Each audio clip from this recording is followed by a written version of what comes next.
గుంతకల్లు కానీ తాడిపత్రి కానీ జరగాల్సింది. తాడిపత్రి రంగయ్య కూడా ఓకే జరపాలనే ఒక ఆకాంక్ష ఉండింది రంగయ్య గారు. ఆయన కూడా సరే మనం జరుపుదామనే ఆలోచన ఉండింది. కానీ నాకే కొంత అనుమానాస్పదం ఉండి అంటే బాగా ఏర్పాట్లు చేసి తర్వాత ఒక మంచి వాతావరణంలో జిల్లా పార్టీ మహాసభ కాబట్టి గతంలో ఇది జరగలేదంటే ప్రమాణం జరిగాయి. 2 మహాసభలు జరిగాయి తాడిపత్రిలో జిల్లా పార్టీ మహాసభ. రంగయ్య వచ్చిన తర్వాత అంతకుముందు నేను ఫస్ట్ టైం ఎన్నికైనది కూడా తాడిపత్రి మహాసభ కార్యక్రమం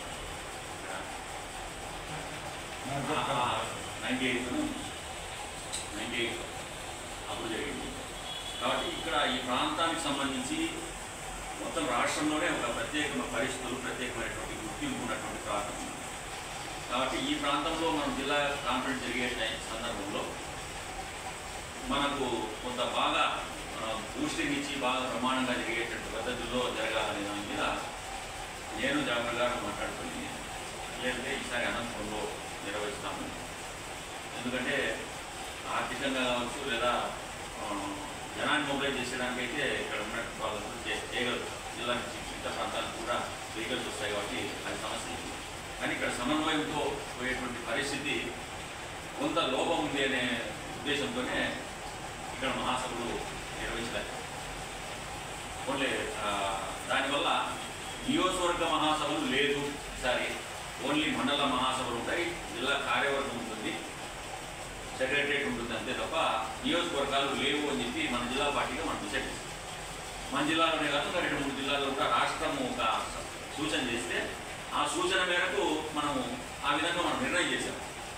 నిర్ణయం చేసిన తర్వాత మండలాలు తర్వాత శాఖలు మహాసభలు నిర్వహించాలని చెప్పి అనుకున్నాం. మరి ఇక్కడ ఎన్ని శాఖలు మహాసభలు జరిగినాయి అంటే శాఖలు అయితే తక్కువ జరిగినట్టున్నాయి. శాఖ మహాసభలు మాత్రం తక్కువ జరిగాయి. మండలాలకు సంబంధించి 3 మండలాలు గ్రాండ్గా చేశారు. తాడిపత్రి టౌన్, అదేవిధంగా పెద్దవాడూరు, యాడికి ఈ ప్రాంతాల్లో ప్రమాణంగా బాగా మొబిలైజేషన్ బాగుంది. అత్యంత ఉత్సాహంతో జెండాలు తర్వాత ఉత్సాహపూరితంగా మహాసభ నిర్వహించినారు. ఆ కాంగ్రెస్ ధన్యవాదాలు. ఇంకా 2 మండలాలు జరగాల్సింది. తాడిపత్రి రూరల్ మండలము మహాసభ జరిగింది అంటున్నాడు రంగయ్య. కానీ రంగయ్య గారు ఈ మహాసభలు ఉత్సాహపూరితంగా 100 జెండాలు పెట్టాలా. మనకు ఇప్పుడు 100 సంవత్సరాల పార్టీ 100 సంవత్సరాలు అయింది మనం స్థాపించుకొని. ఈ 100 ఏళ్ల చరిత్రను మనం ప్రజలకు మనం చేసిన త్యాగాలు మన చరిత్ర ఇంత కూడా ప్రజలకి తెలియజేయాలంటే కేవలం మనకు మహాసభలు ఒకటే. మనకు మిగతా సందర్భాలు ఏం చేస్తామంటే మనం ప్రజలకు సంబంధించినటువంటి ఇష్యూస్ తీసుకొని ఫైట్ చేస్తాం. పార్టీ గురించి పెద్దగా చెప్పుకోము. మా పార్టీ ఇట్లా చేసింది, త్యాగాలు చేసింది, ఇంతమంది నాయకులు దీనికోసం చనిపోయినారు, సాయుధ పోరాటం చేసింది, ఇవన్నీ కూడా మనం చెప్పుకోలేదు.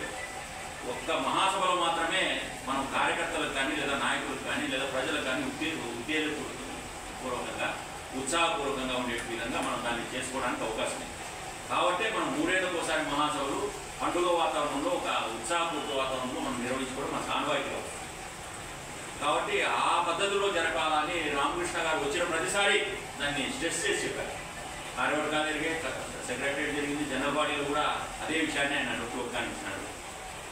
ఉత్సాహపూరితంగా ఏదైనా చిన్న చిన్న లోపాలు మనలో ఉంటాయి. మనం కూడా రాజకీయ పార్టీనే, మనలో కూడా మనస్పర్ధలు తర్వాత ఇట్లాంటివి ఉంటాయి. అవన్నీ కూడా సమిసిపోయే విధంగా ఒక ఉత్సాహపూరిత వాతావరణంలో మనం ఈ మహాసభ నిర్వహించాలని చెప్పి మనం అనుకుంటున్నాం.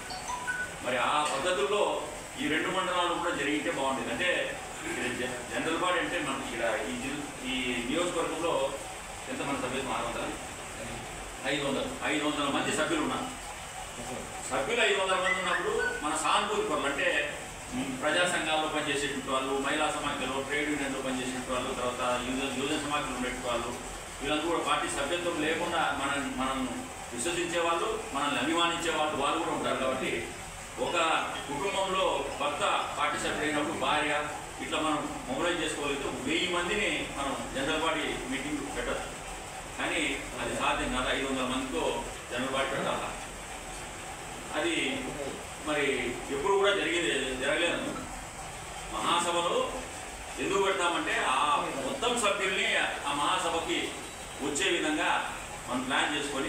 సభ్యులు కనీసం సభ్యులు 500 మంది సభ్యులు కూడా నియోజకవర్గ మహాసభకి అటెండ్ అయితే ఉత్సాహపూరితంగా ఉంటుంది. రంగయ్య గారు అయితే నియోజకవర్గ మహాసభలు అన్నప్పుడు ఫస్ట్లో రామకృష్ణ గారి డేట్స్ కోసం మనం ట్రై చేసినాం. ఫస్ట్లో నియోజకవర్గము తాడిపత్రి టౌన్కి వచ్చాడు కాబట్టి నియోజకవర్గానికి సంబంధించి డిలే ముందే ప్లాన్ చేసుకుంటే బాగుండేది. అప్పుడు మనం వద్దు అనుకున్నాం కాబట్టి ఆ ప్లాన్లో లేడు రంగయ్య. తర్వాత మనం జరపాలనుకున్నప్పుడు అప్పటికప్పుడు హరిమరిగా మనం జరపాలనుకున్నప్పుడు ఆయన డేట్స్ బిజీ అయిపోయినాడు రామకృష్ణ గారు. ఆయనకి వివిధ జిల్లాలో జరుగుతున్నటువంటి మహాసభలు, తర్వాత జాతీయ నాయకులకు సంబంధించి షెడ్యూల్ ఇవన్నీ కూడా ఆయన బిజీ కావడం వల్ల ఫస్ట్లో ఏమో వస్తానన్నాడు. తాడిపత్రిలో నియోజకవర్గ మహాసభకి ఎంతమంది వస్తారు చెప్పండి అది అంటే ఈయన 3000 మందిని మేము మొబిలైజ్ చేస్తామండి అన్నారు.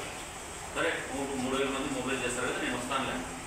తర్వాత మనం ట్రై చేసాం, కానీ మొబిలైజేషన్ చేయొద్దండి. ఇంకా కేవలం సభ్యులతో మీరు మహాసభ జరుపుకోండి.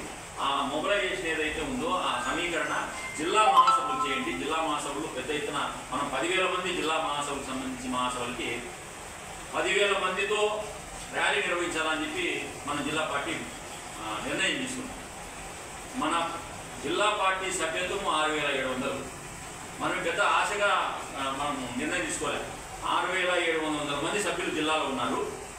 పైన ఒక 2,500 మంది 2,500 2,800 మందిని మనం సమీకరించాలి.